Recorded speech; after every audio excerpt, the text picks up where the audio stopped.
ఆధ్యాత్మిక మిత్రులారా, సీతారామ లక్ష్మణులు శరభంగ మహాముని సూచనతో సుతీష్ణ మహర్షి ఆశ్రమాన్ని చేరుకుంటారు. విశాలమైనటువంటి వృక్షాలతో ఉన్న వనంలో ఆయన ఆశ్రమం చేరుకుంటారు. శ్రీరాముణ్ణి చూసి సుతీష్ణ మహర్షి చాలా ఆనందించి అతన్ని ఆలింగన చేసుకుని, రామ, నీవు రావడంతో ఈ ఆశ్రమం పావనమైంది. నీవు ఇక్కడ ఎంతకాలమైనా విశ్రాంతి తీసుకోవచ్చు. ఈ ప్రాంతాల్లో కందమూలాలు, ఫలాలు విరివిగా లభిస్తాయి. క్రూర మృగాలు విచ్చలవిడిగా సంచరిస్తున్న అవి ఎవరికి హాని కలిగించవు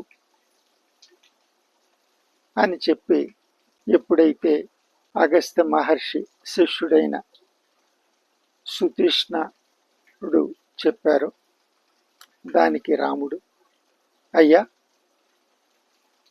మీ వద్ద కొంత విశ్రాంతి తీసుకుంటాము. అయితే శరభంగ మహాముని మీ సూచన తీసుకుని దండకారణ్యంలో సంచరించమని ఆదేశించారు.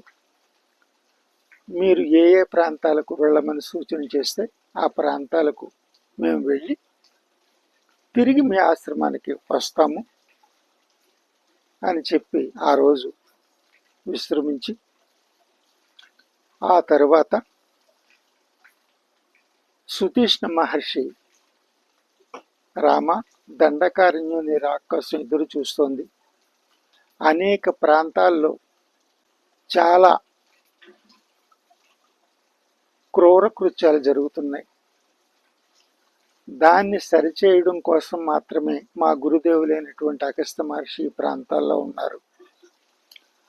నీవు ఈ కార్యం చేయడం ద్వారా అగస్త్య మహర్షి యొక్క ఆశీస్సులను పొందగలుగుతావు అని చెప్పి మార్గనిర్దేశం చేస్తాడు సుతీష్ణముని. సుతీష్ణుడు అంటే తీక్షణమైనటువంటి బుద్ధి కలవాడు. ఆయన నోట ఏ మాట వచ్చినా చాలా ధర్మబద్ధంగాను నియమబద్ధంగాను అనేకమైన లక్ష్యాల్ని సూచించేదిగాను ఉంటుంది.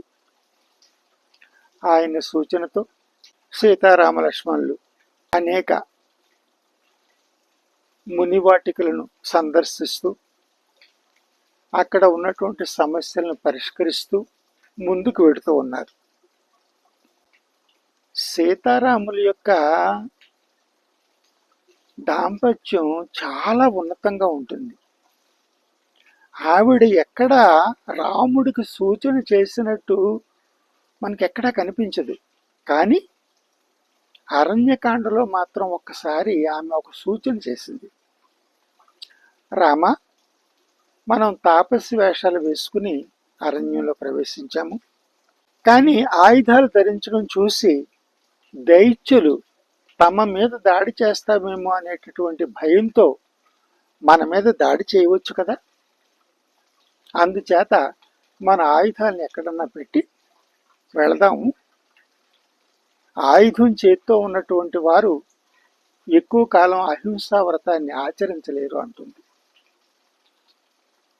దానికి రాముడు ఏమంటాడంటే, సీత, నేను నిన్ను లక్ష్మణుని కూడా వదులుకోగలను, కానీ ఈ ఆయుధాలను మాత్రం విసర్జించను.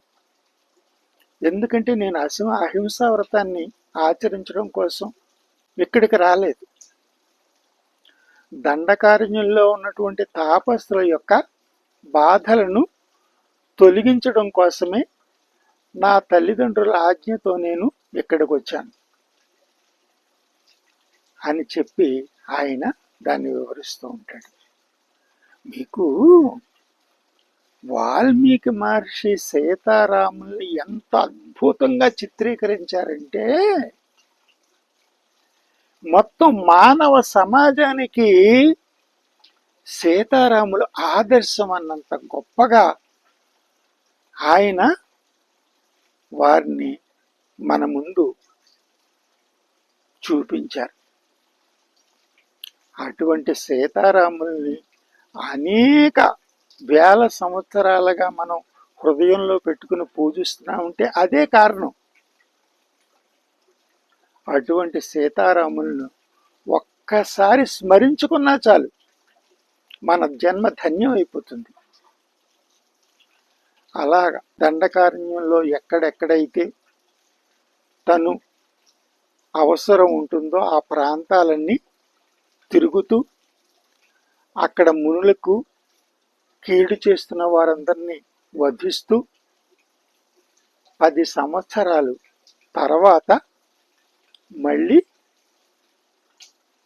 సీతారాములు లక్ష్మణుని వెంట పెట్టుకుని మళ్ళీ సుతీష్ణుని ఆశ్రమానికి వస్తాడు. సుతీష్ణుని ఆశ్రమానికి వచ్చిన తర్వాత అప్పుడు రాముడు అడుగుతాడు, మహర్షి, అగస్త్య మహర్షి దర్శనం చేసుకోవాలని నాకు చాలా కాలంగా కోరిక ఉంది, ఆయన్ని నేను దర్శించుకోగలనా అని చెప్పేసి అడుగుతాడు. అసలు శరభంగ మహాముని సుతీష్ణుని దగ్గరకు పంపించింది, సుతీష్ణుడు 10 సంవత్సరాలు ఇతన్ని పరీక్ష చేస్తూ దండకారణ్యంలో ఇతని కార్యక్రమాల్ని చూసి అతని యోగ్యతను పరీక్షించిన తర్వాత అగస్త్య మహర్షి యొక్క ముందుకు పంపించడానికి అప్పుడు సూచన చేస్తాడు. అగస్త్య మహర్షి 4 యోజనాల దూరంలో ఆయన ఆశ్రమం ఉంది. మీరు ఒకరోజు మీరు ప్రయాణం చేసుకుంటూ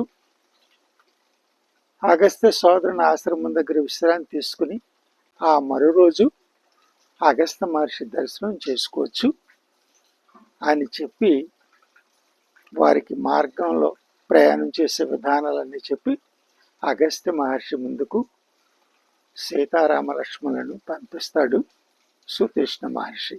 హరి ఓం.